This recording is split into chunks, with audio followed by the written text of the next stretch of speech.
Hey everyone, I hope that you are all having a wonderful Friday. I just wanted to make a really quick video letting you know that we have some breaking news regarding the 2020 presidential election. Tulsi Gabbard, representative from Hawaii, just announced that she's running for president and she will be putting out a formal announcement in the coming week. She announced this on Van Jones's show on CNN.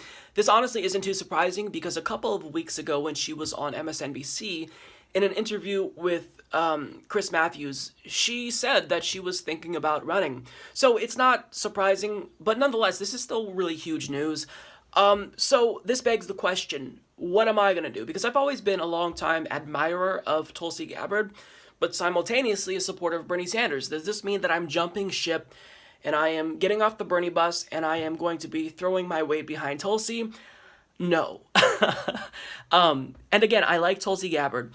But with that being said, I want to be very clear here because I think that progressives, it would behoove us all to be strategically minded going into this coming year. We need to be strong and we need to remain a solid voting bloc going into 2020 because if we split the votes, then we're basically paving the way for an establishment corporate Democrat to win the nomination. So that's one of the reasons why I'm supporting Bernie over Tulsi.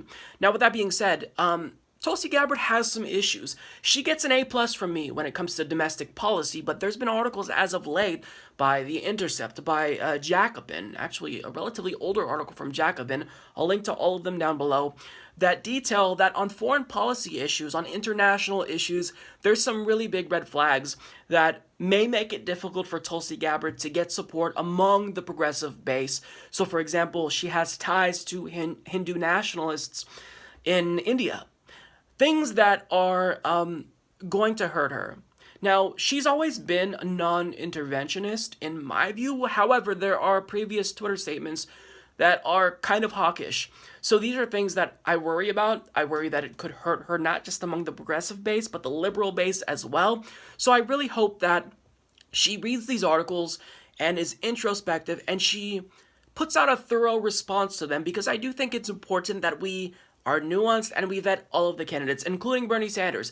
But I want her to read these articles and respond to them and address our concerns because if you want to be a presidential candidate, then you have to win over the progressive base. And I think that there's a lot of people who are prominent progressives who I respect who are worried about these things. And I'm worried about them too. Now, she's still a close second, but I want all of these issues to be addressed because we need to put forward someone who is strong, who can beat Trump, who can make it through a Democratic Party primary. But with that being said, this is still really huge news, and I do admire Tulsi Gabbard for being just unapologetically progressive when it comes to domestic issues. I just hope that she addresses, some of these issues. Rhetoric when it comes to Hindu nationalism and Modi and whatnot. These ties are something that I think are of great concern to progressives, myself included. So I'll link you to those articles, and I don't want you to think that I don't like Tulsi Gabbard or that, these articles are smears on her.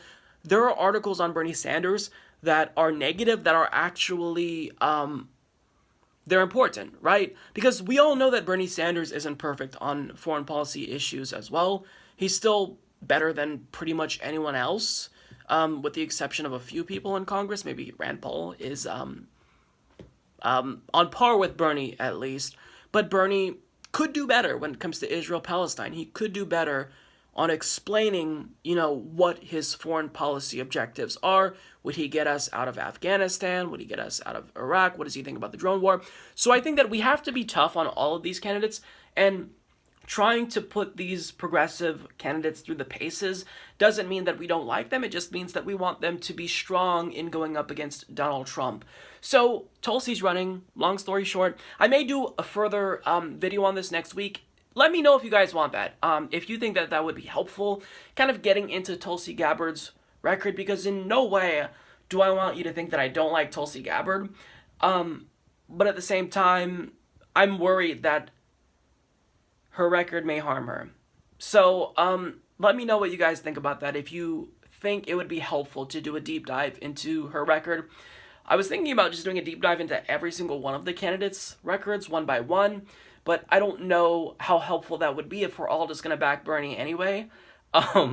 So, we'll see how it goes. But, this is still really big news, and I am, I support Tulsi Gabbard, not as a presidential candidate because Bernie's running, and I think he has the best chance and the biggest amount of support, and I really want progressives to remain a strong voting bloc in 2020. So with that being said, I'll leave it there.